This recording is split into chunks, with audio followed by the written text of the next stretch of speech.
Okay. So we will first go through the. So we were in the last session understanding how to set up the Flask server. Okay. Flask app server, to be precise, the web app server. Let's see whether you remember some of it. Okay. Let's see how much you remember. So let me show you a piece of code, and then let's see how much you understand. Remember. Okay. So let's go to the internet and look at that tutorial points.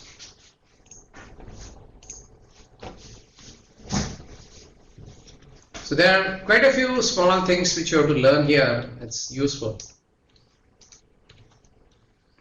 Last tutorial point. That is the tutorial. Tutorials point. Yeah, this is the one. Okay. Okay. No, don't do next. Either on the left you will get a index.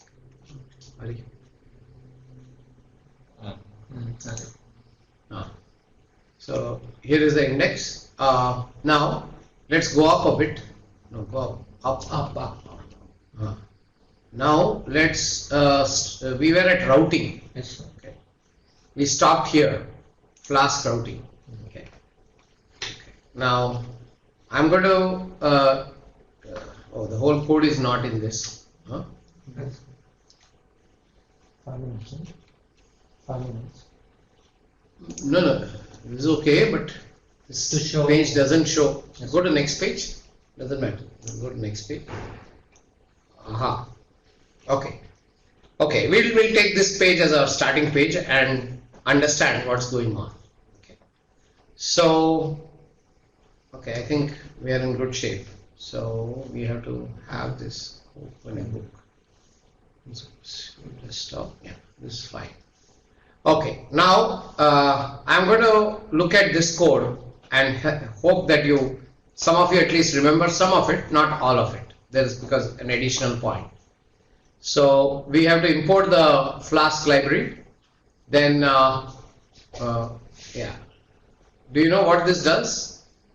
This calls the constructor for Flask with this name as a parameter, which is the name of the module. Now there are two names here. Please understand the difference.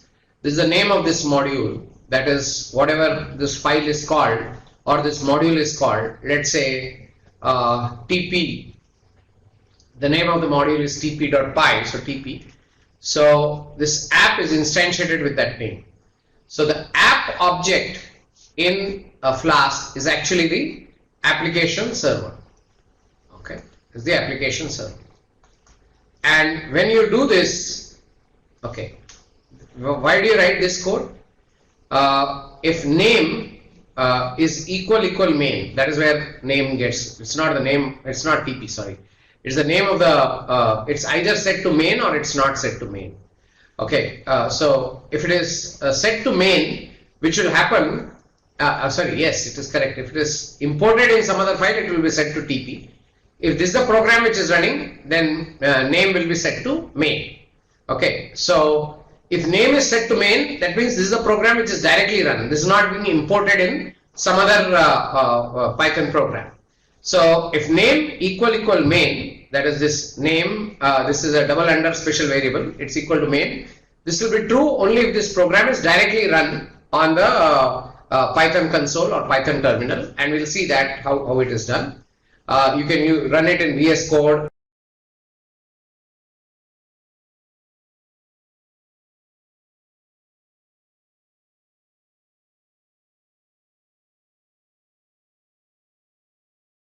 Or whatever, and now when it is run, this runs it. Debug it equal to true basically is to ensure that whenever you update this file, automatically you don't have to stop and start. Automatically the updates will happen. So that is debug equal to true. But that's easy. Now, okay. let me check how deep some of you guys are. I'm now going to ask a question which is so I'm saying here, if you run app.run with debug.run, the app server will start off with debug equal to true, which means that if this file or any other file gets updated, automatically the updation will be done to the server. You don't have to restart. Okay. Now, what is the equivalent of that in React? I know I am asking a tough question. What is the equivalent of this debug equal to true in React? Okay, let's see how bright you guys are. Okay, let's go to the window and ask this question. I just want to check, are there really some smart cookies in this batch?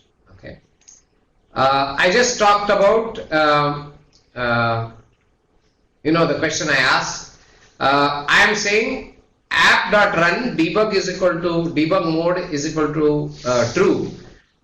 This is equivalent to what in React? I am also telling you what it does. There is no need to restart the app server every time a file is changed. Automatically the change will be absorbed. Let's see who answers this question. This is equivalent to something you do in React. What is that? No, not npm start. npm start just starts something, but it's related. It's not npm start. It is equivalent to something in React. Now I'm going to wait here because there are always those 50 lakh plus students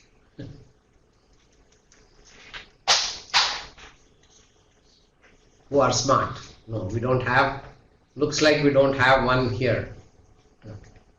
This is rare. Generally KMIT always has such people.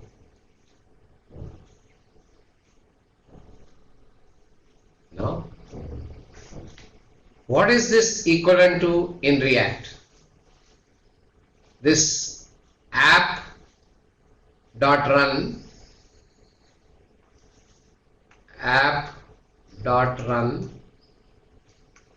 debug equal to true. This is equivalent to what in React? If I have to start my backend with a similar thing, what should I do? No. You guys are disappointing. Okay. You're not a traditional KMIT batch. No. Console.log will only log things. I'm still waiting. Yeah, you can go to the net. I have no problem with that.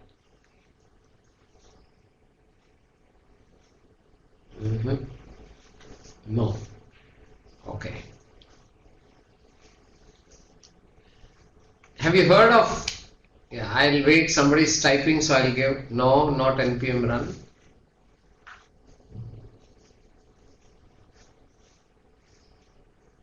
This is similar to,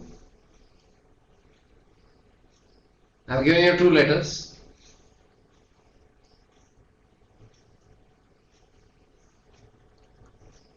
I've given you starting two letters.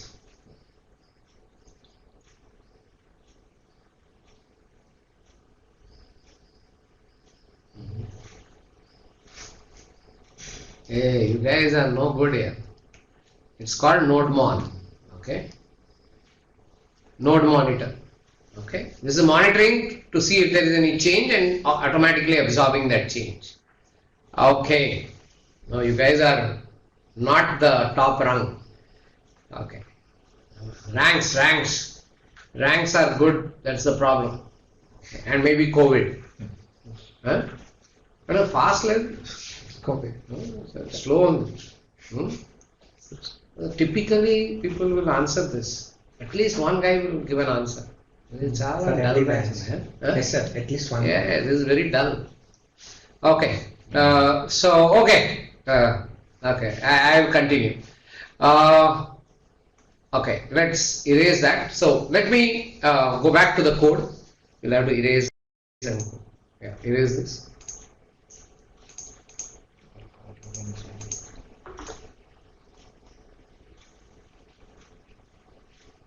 You should be reading a lot, guys. Okay, we will go back to the So I'm back here. Okay, so I have instantiated the app object. This is instantiating the app object. Then this ensures that the app object runs. Now this will run automatically. A web server will run at port 5000.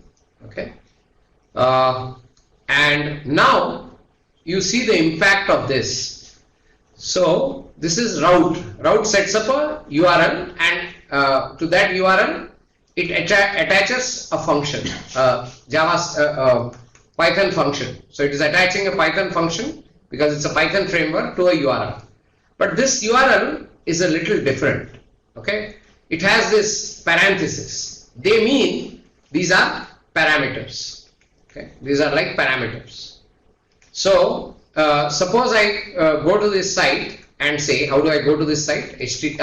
Here is a URL, HTTP localhost 5000. That will take me to this server.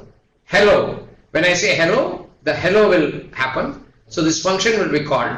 But look at the way the function is defined. It is defined, or the URL is defined to supply a parameter, and the function is defined to receive a parameter. And it is also saying what should come as a parameter.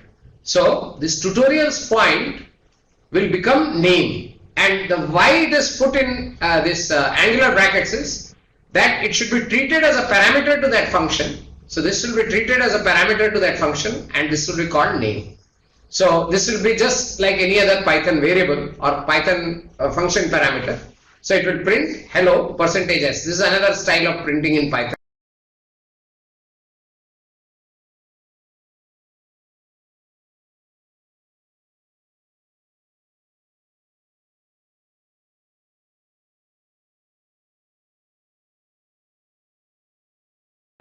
Hello %s. You can also do the format string and print format string and all that.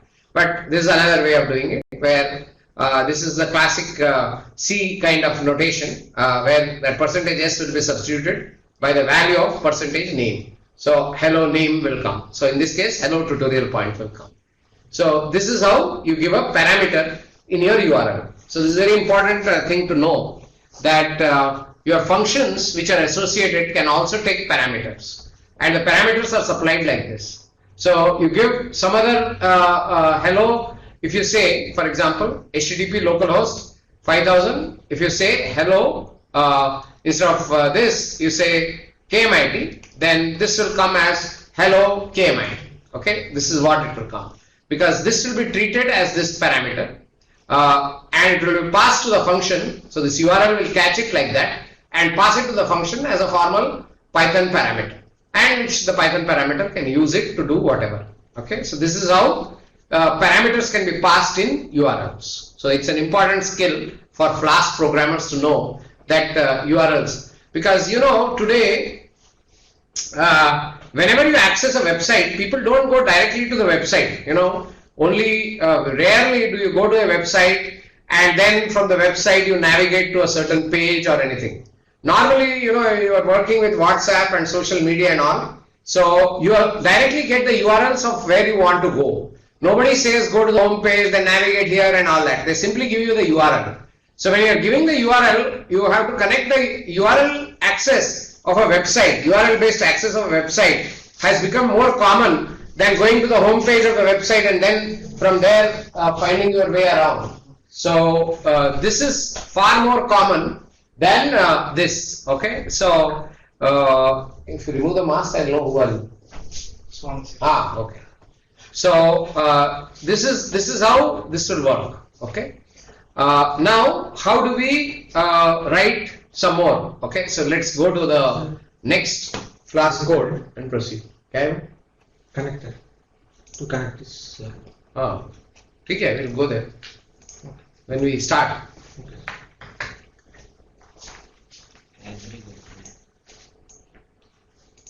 Now you can also indicate the data types. This is an extension of the same idea. So from Flask, now you see this. You are instantiating the Flask object. Then you are having two functions defined. One is called show block. In show block, what are you doing? We are saying at app root block, and then you are having int post ID. So this is a parameter. Only difference is by just putting post ID like this. Sorry, just if you put post ID like this, okay, it will be taken as string. So if you precede it with int colon, then the parameter will be treated as an int. So whatever the post ID will come, it will be treated as an integer and it will be printed as %d. Otherwise, you have to print it as %s. More important than that, this will be treated as an integer in your program, and you can add something to it or subtract whatever. So you can treat this as an integer. So by doing this, you can indicate the data type. Same thing you can do here. For example, if you are using /rev for this, you will. That means if this is there, HTTP localhost 5000, that is the app server where it is running. Then block, which will match to this block, and then 11 will come as post ID. So it will print block number is so and so. On the other hand, if you call it with this thing, this rev will make it go to the rev function, that is to this root, and then 1.1 will be treated as a floating rev number. It will be treated as rev number with a data type of float, and then you can use it accordingly, and you can see %f here because this is coming to the program, to the function as a float. So you can say rev number. So this is pretty cool. You can pass different data types also as parameters, and they will be treated accordingly. So you don't want to treat if you don't write this, if you skip this, then this will be treated as a string, which may create trouble for you. So you don't want it to be treated as a string, you don't want it to be treated as just this, so you can proceed like that as a float. Okay, so we can move ahead, and I think this has only that much, right? We have one more. So yeah, this is just to say that is it canonical or not? So this will map to /python also and /python/. I think that's a small thing you should know. So this is Flash and this is. So we are showing you a screen from another machine, and now we will see that program running, which we will show you the program first. This is the program which is having a parameter. So the root is KMIT and then some name. And it is returning hello %s name, which is coming name as a parameter. So see the way the root is created. There is a /root and then there is a KMIT root. So we'll work with that KMIT root. So we'll first run it. So this will start up the server. When you run it, we are running it in VS Code. Then we will run /KMIT / name. No? Yes, sir. Name. So it says hello Varma. Okay. So if you notice the URL and notice the output, it has taken Varma as a parameter. Not right here. No, we can. Writing pad. Oh, okay. Doesn't matter. Writing pad is not connected there. Doesn't matter. So we are able to see hello Varma there. The reason we are able to see is because that Varma has passed as a parameter. So that is a name parameter. Now you go back to the code, you will be able to see there that name parameter has come and it is returning hello Varma. Okay, if you see the code on line 9, you will see what we are doing. Okay, so this is how you can pass parameters and start a web server. Now let's move forward in this code. Okay, let's look at the next code fragment. So this is another code fragment where we are taking an integer as a parameter. Of course, we're just saying blog number so and so, revision number so and so. It's another program. Only thing is there, if you see the root on line 4, it is taking blog, that is localhost 5000, block, and then whatever is coming after that is to be treated as an integer, and it will pass to that function show block as an integer, which it is printing it as a block number. So let's try whether this works. So we will start it again, and then we'll go to the URL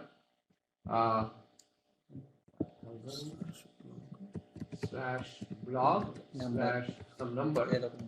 Okay, so it says blog number 15. So this is indicates that the root is working and it's accepting an integer as a parameter. Now the same code you do revision rev, no? rev and some 1.1 or 1.5 something. So it will give that as a revision number 1.5 in number form, in float form. So this is how the float when it is printed looks like. Okay. So we'll move forward. So this is how Flask works. As you can see, just have to put the code in VS Code and it runs. It's so simple, and you have a regular website running, and you can do a lot of things with it, as we'll soon see. The idea is you should become good at Flask, both front end and mainly back end. Okay, so we'll move on. We'll see the next code fragment from the internet, which is URL building. We saw URL building. No, in the templates. Okay, this is URL building. This is also a good thing. Can we make it bigger? Okay, now just look at the code of URL building. Again, we are instantiating the Flask app object at the top. That is the application object. Then we are having a whole bunch of code here, which is what we will see. The basic root is admin, and it calls returns hello admin. Then there is a root guest which says guest, and whatever comes after this it takes as a parameter. Now because I have not said what data type guest is, it will be taken as a string. So it will say hello %s as guest, and now you see the main thing which is going to be called. So app root user with whatever comes after that is taken as a parameter, passed to hello user as the name parameter. It checks whether that is equal to admin. That is, if you say /user/admin, then it will redirect it.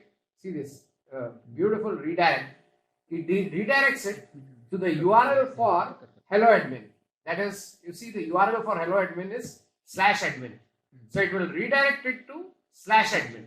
That means your browser will be asked now to go to a URL which is on the same website, that is HTTP localhost /admin, and that automatically will invoke the function called hello admin, which is at the top, which will return hello admin. So if you say if you call the website with user/admin, you will be redirected to the URL hello admin, which will trigger a function hello admin, and which will say hello admin. Else, if your user is called with some other name, then it will not go to admin. It will go to URL for hello guest. So it will invoke the URL for hello guest, and the guest parameter will be set to name. So which will invoke the hello guest function, and which will say hello %s as guest, and the guest parameter will be supplied there as a value. So that is what will happen. So you can see that happening there. We will run this code also, and you can understand what's happening. So there is quite a bit happening there.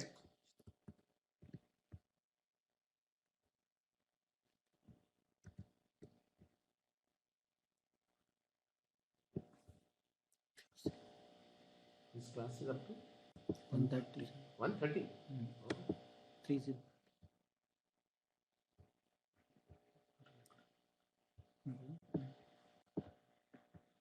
Okay, we'll run it.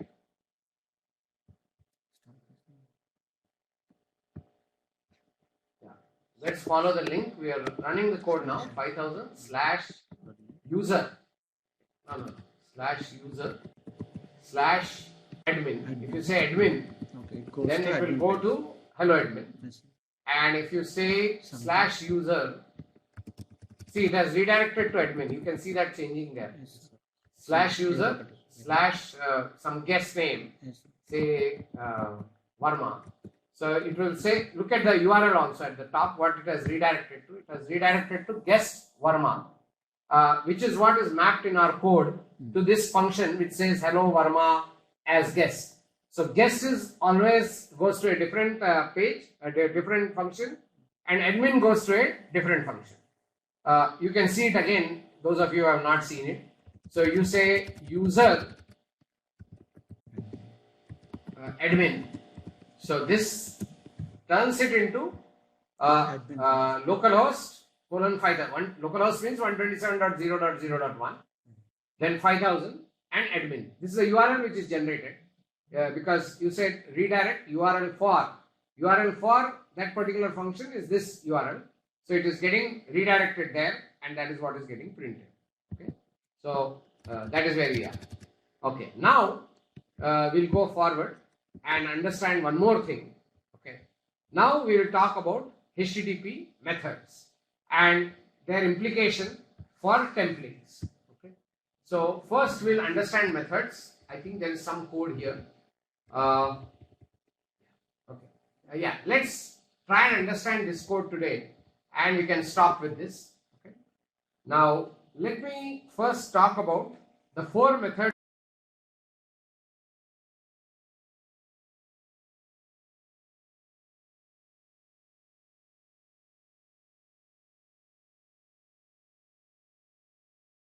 which are there.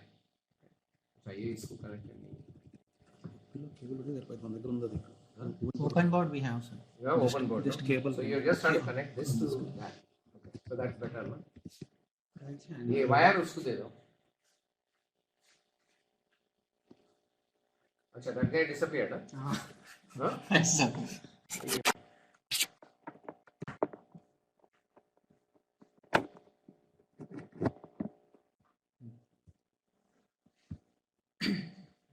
Okay. Open.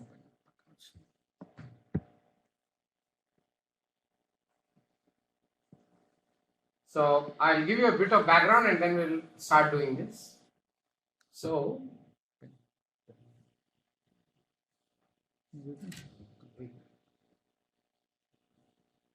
let's discuss. Sir. Then. So in HTTP, that is the hypertext transfer protocol, there are 4 methods which are important. They are get, post, update, and delete. Actually, it's not called update, it's called put, delete.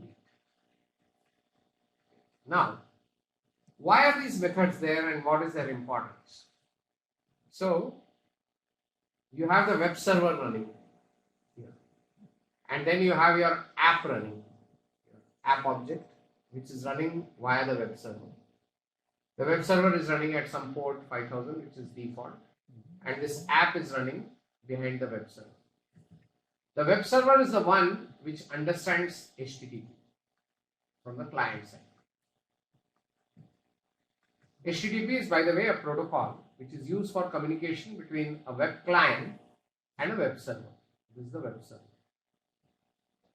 This is the app. Okay. And this is the client which runs in your browser.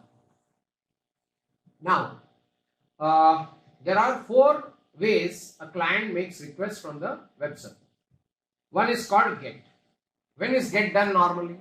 When, for example, right in the beginning, when you want to receive a home page, a get request is given. So, in response to a get request, what the app will do, the app will see what kind of request it is, and in response to a get request, it will send some HTML back to the server, which will go and secure. This is normally the get request. So, the purpose of get request is to retrieve data from the app.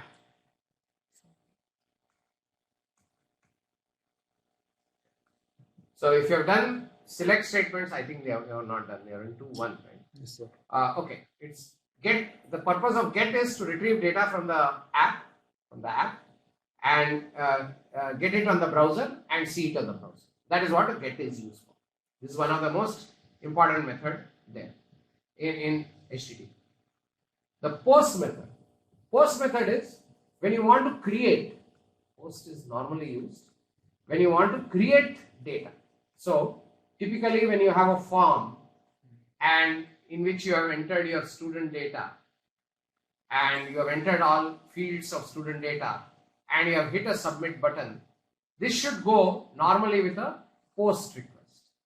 So when a post request goes to HTTP, normally, that is, it forwards it to app. Normally what the app does is, it stores the data in some database, maybe a Mongo document, MongoDB document or something. We'll show you all that in this course. So it will store the data in MongoDB, and after storing the data, some message will come back saying your data has been stored successfully. So you have basically created a record or created a document in the MongoDB database in response to a post request. This is to create. Now the same data, get with some ID, if it is given, it will generate a query and it will retrieve data and get it back. So normally in the flow of things, post would have come first and then comes get, because post is to create new data at the backend and get is to retrieve data and show it to the user. Then you have put. Okay, what is the use of put? When you want to update data. Okay, so you want to not create new data, but you update data. So you send a new key, and for that you send a new value. Key is old, value same. For example, let's say there was some data here. There is some age field. Now you want to update the age from whatever it was to, let's say you have become 5 years older. So it has gone from 30 to 35. So you have to update the age. Now for that you will make a put request. So the put request will go via the web server to the app that we are talking about. And the app will, in response to a put request, create an update statement onto the MongoDB, and it will update the data in the MongoDB. That is what the update is going to do. And I don't have to add what delete is going to do. If you send a delete and enter some record ID of the student and send a delete, then app will receive it and generally it will do a delete. So these are the four important methods with which the web client, which is running on your browser, or you can say browser itself, communicates with the web server and thereby with the app. Okay, this is a web server which is running at port 5000, receiving HTML data and HTML requests and giving responses. And there is an app which we are developing, which has the routing and the functions and all that. So basically the app is responsible for doing all the action with MongoDB or whatever, retrieving, storing. It need not always be MongoDB. It may be some file, for example, which you want to maintain, or it may go onto the network to do something, whatever. Okay. So this is the basic functioning of the internet. So the whole of internet, you create resources using using post.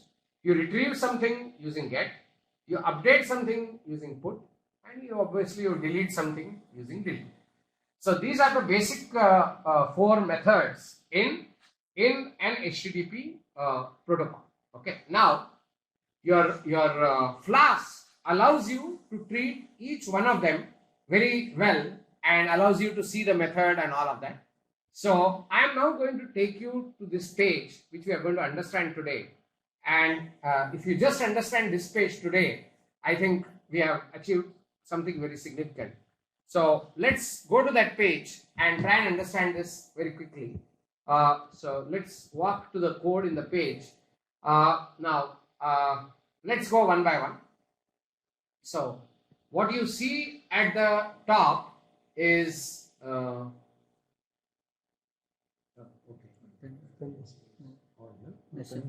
yeah. So what you see here is a form. So this is a form which is typically sent by the web server first. So we are not going to worry about that.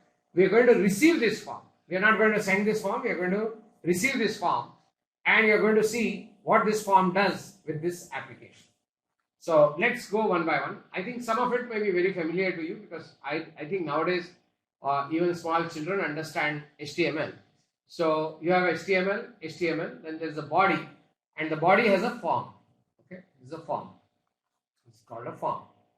Then form, the backend URL, that is the URL which is going to handle this form. This form is going to be displayed at the front end. The user is going to enter some data in the form. For example, in this case, the only thing he's going to do is enter name. He's going to enter some name, and then there is going to be a button here called submit button, and he's going to click that submit button. That's all he's going to do. And when that when he's going to enter that data and run this, okay, so he's going to see it's going to go to the app which we are running at port 5000. It's going to invoke the login method. It is going to go with the login URL. So this is a root. Against that root, we'll have a function. Okay, a Python function against this root, and that function is going to be called with the method as post, and it is going to receive that method is going to receive in the form these two this parameter name, which is called nm. The name of that field is nm, so that is what it is going to receive. So now let's see how this Python script or this Flask script can handle this form, and we'll try and see it together. So this is the form, okay, and the method is post. So let's see what happens here. Okay, so now let's go to this part of the code and understand how it works. Okay, so let's focus there. Okay. So can you turn it off?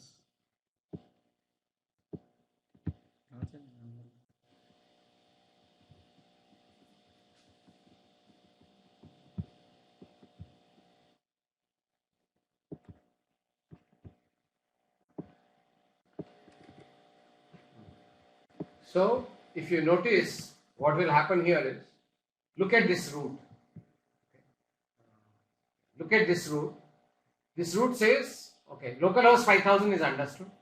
It goes to, remember that root had a login in it, and the method was post, so it enters here. It calls this function login, and the incoming request. See, there is always a request object which is not mentioned anywhere, but it's always there. There will always be a request object which we are working with. So this request object contains the incoming request.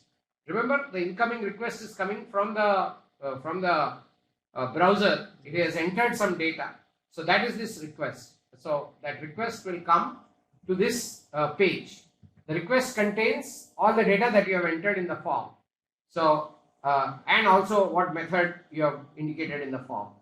So look at the way this code works. I think even if you don't understand too much, you should understand this.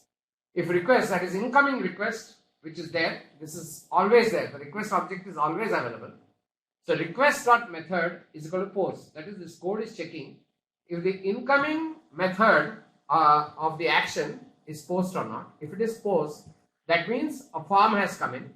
So it says request.form. Remember that form?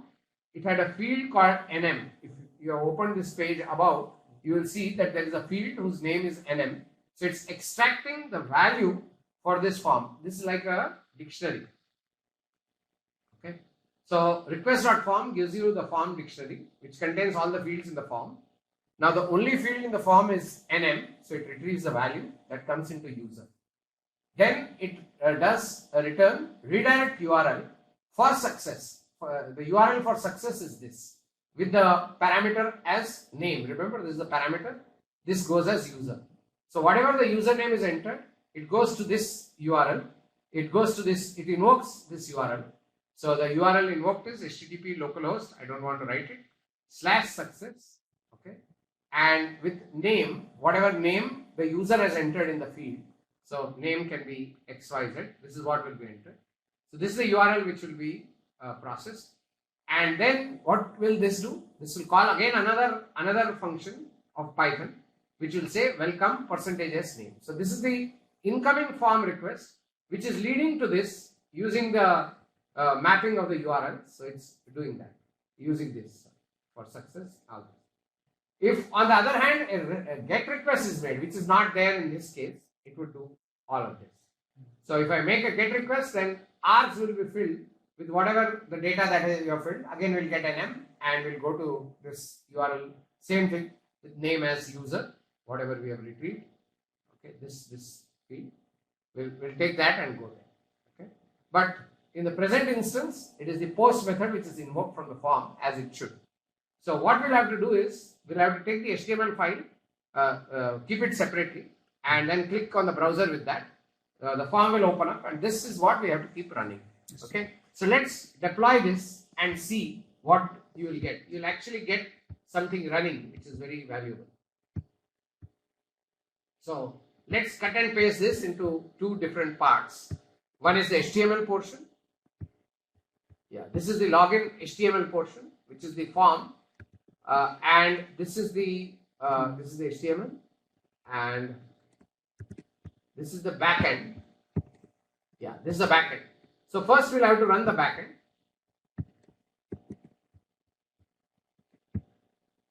So let's run the backend. So the backend is running.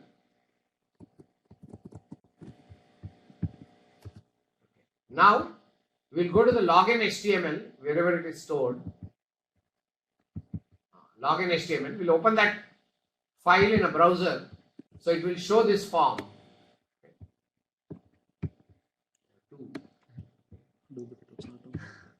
So now focus your attention on the form. Yeah. See this, enter name and submit. This is coming from the form, which is called login.html. That is the part of your file. Login.html, this is the form. So I enter something, let's say Neil, here. Okay, before that the backend should be running. We have already run the backend. Backend is the code which is there. So now I say submit. So it says welcome Neil. Now how did this come? You know what happened. So yeah, let's go to the code again. So let's go to the form again. Yeah. So look at this form. Look at this field. A name is equal to nm. So what this caused to happen is a form in which the URL which will be invoked when you press the submit button. This is the URL which will be invoked. So it has a text field named text of type text, and the prompt is there, enter name. So this field is there. The whatever data is entered here is called field nm. This is the field nm. Then there is a submit button here of type submit. So when you click this button, this URL will be invoked with what method? Post method. And what data? The form data will go along with the post method in the request object. So at the receiving side, at the server, will say request dot form nm, and this will give whatever the value we have entered here. It will be received at the backend. And we can also test method post if request dot method or something equal post. Something like this. Okay. If you do this and then you extract it, very good. So that is how this will work. Okay. So you can see what we are doing. Okay. We can rub this off. Now the best way of doing it is you try it out on your own and understand what's happening. And I think from the next session we'll start developing templates and show you how templates will work. Okay, then it will become even more fun. But even with this, you have a basic website running which can present you with a form and data. When we add to it how to interact with the database using Python, using Mongo and all, this will become even more interesting and attractive. You will be able to develop a reasonably good website just with this. So it's so powerful and so strong, this whole framework of Flask. Okay, so, and this is a good way of learning a framework. Okay, now just a quick question, maybe embarrassing. How many of you are able to run this on your desktop? Anybody tried?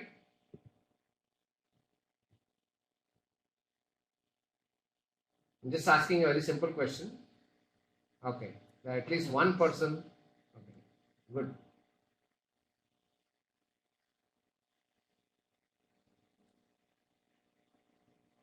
I can make that person a presenter. If method is not, Then. Not No, he's get asking. If method is not get, what happens? He is asking. method is post no right now. Yes, sir. Oh, method is get, then it goes to that other part of the code.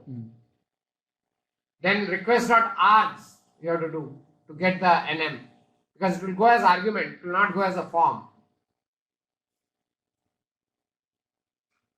Okay, so try it out and let's see how you do it. Okay,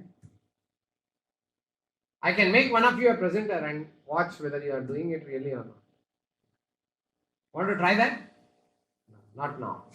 Maybe at some other stage I'll make one of you a presenter and ask you to do something and watch you doing it. Okay, so that was just some movement in Flask we had.